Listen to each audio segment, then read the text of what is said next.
नहर सुकून से बोतल छीनकर रूही को आजाद करने की कोशिश करता है। आजादी मिलते ही रूही, जो आत्मा के रूप में होती है, नहर को बचाने के लिए रास्ता दिखाती है और दोनों बाबा की गुफा की ओर बढ़ते हैं। नहर को अब पूरी सच्चाई समझ आ चुकी है कि घर में जो भी हो रहा है वह रूही नहीं बल्कि सुकून की करतूत है।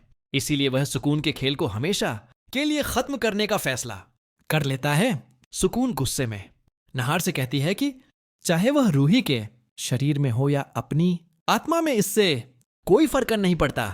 यह सुनकर नहार और भड़क जाता है और साफ कर देता है कि उसका प्यार रूही के शरीर से नहीं बल्कि उसके साफ दिल से है। वह सुकून से रूही का पता बताने की मांग करता है।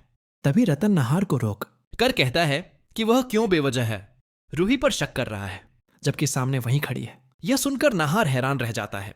वह रतन को समझाता है कि सुकून ने रूही के शरीर पर कब्जा कर लिया है, लेकिन तभी दादी और सोनी भी नहार से वही बात कहती है कि वह बेवजह अपनी बहू पर गुस्सा कर रहा है। फिर समर और जूही भी इस बात को दोहराने लगते हैं। नहर को समझ आ जाता है कि घर वाले होश में नहीं है। उसे याद आता है कि थोड़ी देर पहले सुकून ने सबको लड्डू खिलाए थे। लड्डू का असर घर वालों को पूरी तरह सुकून के वश में कर चुका था। इसलिए नहार बहस छोड़कर रूही को ढूंढने लगता है। रूही अपनी आत्मा की आवाज से नहार को बताती है कि उसे सुकून ने एक बोतल में कैद किया है। नहार कमरे में पहुंचता है और वह बोतल देख लेता है। वह तुरंत बोतल उठाकर घर से बाहर निकलने लगता है, लेकिन सुकून अपनी शक्ति से नहार को गिरा देती है और बोतल छीन लेती है। सुकून हंसते हुए कहती है कि रूही बार बार बीच में आ जाती है, इसलिए अब वह रूही को ऐसी जगह भेजेगी जहां से उसका लौटना नामुमकिन होगा। यह सुनकर नहर गुस्से में भर जाता है और कहता है कि वह ऐसा कभी नहीं होने देगा। नहर मंदिर से गंगा जल लाता है और सुकून पर डाल देता है। इससे सुकून को तेज दर्द होता है और इसी बीच नहार बोतल छीनकर गाड़ी से घर से दूर निकल जाता है। वह बोतल खोलकर रूही को आजाद कर देता है। हालांकि वह उसे देख नहीं पाता, लेकिन भगवान की कृपा से उसकी आवाज साफ सुनाई देती है। उधर सुकून नहार के पीछे पहुंच जाती है और यह देखकर आग बबूला हो जाती है कि नहर ने रूही को आजाद कर दिया है। वह नहार का खेल खत्म करने के लिए उस पर हमला करती है और उसका गला दबाने लगती है। रूही नहार को बचाने के लिए आगे आती है, लेकिन आत्मा होने के कारण कुछ कर नहीं पाती।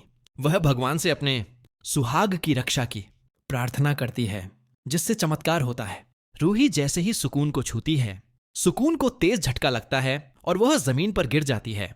रूही नहर से तुरंत वहां से निकलने को कहती है। नहर गाड़ी स्टार्ट करता है और रूही उसे बाबा की गुफा में ले जाती है। रूही बाबा के सामने हाथ जोड़कर पूरी कहानी बताती है, कैसे सुकून ने परिवार को अपने वश में कर लिया है और नहार को हमेशा के लिए अपने साथ ले जाना चाहती है। तभी सुकून भी वहां पहुंच जाती है और बाबा को धमकाती है कि वह नहार और उसके बीच मत आए। यह सुनकर बाबा को बेहद गुस्सा आ जाता है और सुकून तथा बाबा के बीच शक्तियों की तीव्र लड़ाई छिड़ जाती है। आखिरकार बाबा सुकून को काबू में कर लेते हैं और उसकी आत्मा को मुक्ति दिला देते हैं, ताकि वह कभी दोबारा नहार और रूही के जीवन में वापस ना आ सके। सुकून के खत्म होते ही घर वालों पर से भी उसका जादू उतर जाता है और वे फिर से अपने होश में आ जाते हैं।